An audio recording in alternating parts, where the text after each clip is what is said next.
વડોદરા મહાનગર વિસ્તારમાં ધંધો રોજગાર કરતા લારી ગલ્લા અને પથારા ધારકો યોગ્ય નિર્ધારિત જગ્યા પર ધંધો કરી શકે તે માટે પોલિસીનો અમલ શરૂ કરવામાં આવનાર છે। તે માટે આજે પાલિકામાં બેઠકનું આયોજન કરવામાં આવ્યું હતું।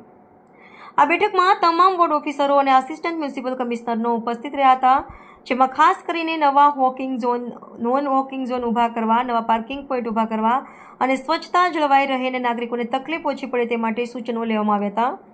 નવી જગ્યાઓ શોધી લારી ગલ્લા ધારકોને જગ્યાની ફાળવણી કરવી અને પાર્કિંગ માટે પણ નિયત જગ્યા નક્કી કરવા માટે આયોજન પાલિકાએ હાથ ધર્યું છે। ત્યારે આવનારા દિવસોમાં પોલીસ વિભાગના સહયોગથી આગળનું આયોજન કરવામાં આવશે। આજે બોલાવવામાં આવી હતી, કયા મુદ્દે કયા મુદ્દા આવરી લેવામાં આવ્યા છે અને શું સૂચના આવ્યા છે? વડોદરા મહાનગરપાલિકા હદ વિસ્તારની અંદર ધંધો રોજગાર કરતા લારી ગલ્લા અને પથારાવાળાઓને યોગ્ય જગ્યાએ શિફ્ટિંગ કરી શકાય અને ટ્રાફિકની સમસ્યાનું નિરાકરણ આવી શકે, શહેરમાં સ્વચ્છતાનું ધોરણ જળવાઈ રહે તે માટે નવા હોકિંગ ઝોન અને નવા નોન હોકિંગ ઝોન નક્કી કરવા માટે એક પોલિસી બનાવવામાં આવનાર છે। તેમાં તમામ વોર્ડ ઓફિસર અને આસિસ્ટન્ટ કમિશનરની આજ મિટિંગ કરવામાં આવી હતી।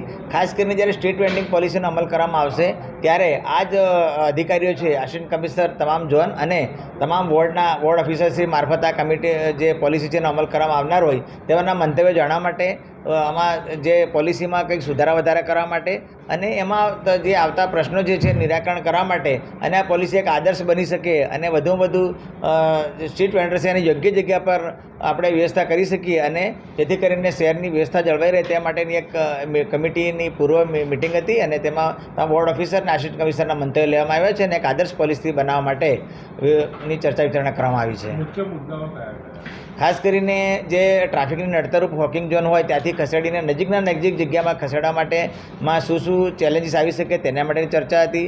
એના માટે શું લારી ગલ્લાનું સાઇઝનું શું ધોરણ આવી શકે તેના માટે બીજા શું ચેલેન્જીસ આવી શકે અને લોકોનો શું આપણે એના માટે સગવડ કરી શકીએ છીએ નજીકમાં વૈકલ્પિક જગ્યા માટે, એના માટેની ચર્ચા વિચારણા કરવામાં આવી હતી। ખાસ કરીને અમુક ટ્રાફિકને નડતરરૂપ હોકિંગ ઝોન હોય તો એમાં સૌથી નજીકમાં નજીક જગ્યા ના હોય તો એનો ઓલ્ટરનેટ શું કરી શકાય તે એક અમારા માટે એક પડકાર છે એવું કહી શકાય। ચોક્કસથી એ સ્ટ્રીટ વેન્ડિંગ પોલિસી જે કમિટી છે એમાં એસીબી ટ્રાફિકને પણ સમાવેશ કરવામાં આવ્યો છે, જેવી રીતે વડોદરા ટ્રાફિકની સમસ્યા છે, કોર્પોરેશનની સમસ્યા છે, એવી રીતે પોલીસ શાખાનો પણ એક ટ્રાફિકની સમસ્યા પ્રશ્ન છે, માટે એસીબી ટ્રાફિકને પણ આ કમિટીમાં સમાવવામાં આવ્યા છે, તેથી એમના પણ સૂચના લેવામાં આવશે।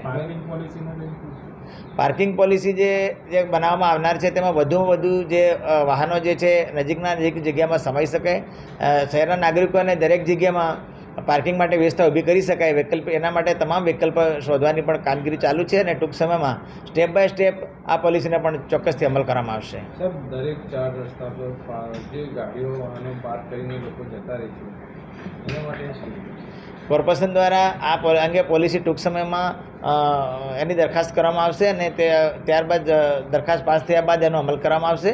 દરેક વિસ્તારમાં ખાસ કરીને ટ્રાફિક જામ થતો હોય અને આડેધડ પાર્કિંગ થતું હોય ત્યાં વૈકલ્પિક જગ્યા શોધવામાં આવશે અને ગ્રાઉન્ડ લેવલ પાર્કિંગ અને મલ્ટી સ્ટોરી પાર્કિંગની પણ વ્યવસ્થા કરવામાં આવનારી છે, જેથી કરીને વધુમાં વધુ સમસ્યાનું નિરાકરણ થઈ શકે અને નજીકમાં દરેકને પાર્કિંગ મળી રહે તે માટેના પ્રયત્નો કરવામાં આવી રહ્યા છે। આવનાર દિવસમાં નવરાત્રી અને ગણેશ પર્વ પણ છે, રાતના પબ્લિકો બહાર હોય છે, ટ્રાફિક જામ થતો હોય છે, કોર્પોરેશન શું વ્યવસ્થા? ચોક્કસથી આપ જાણો છો કે હમણાં વાત કરીએ પ્રમાણે જે આ પોલિસી અંગે માટે દરખાસ્ત કરવામાં આવશે અને ત્યારબાદ જગ્યાઓ નક્કી કરવામાં આવશે, ત્યારબાદ વધુમાં વધુ જગ્યાઓ પણ ઉપલબ્ધ કરવાનો પ્રયાસ છે। જો જગ્યાઓ એ પ્રમાણે અમલમાં થશે તો ચોક્કસથી ટ્રાફિકની સમસ્યા નિરાકરણ કરી શકાશે।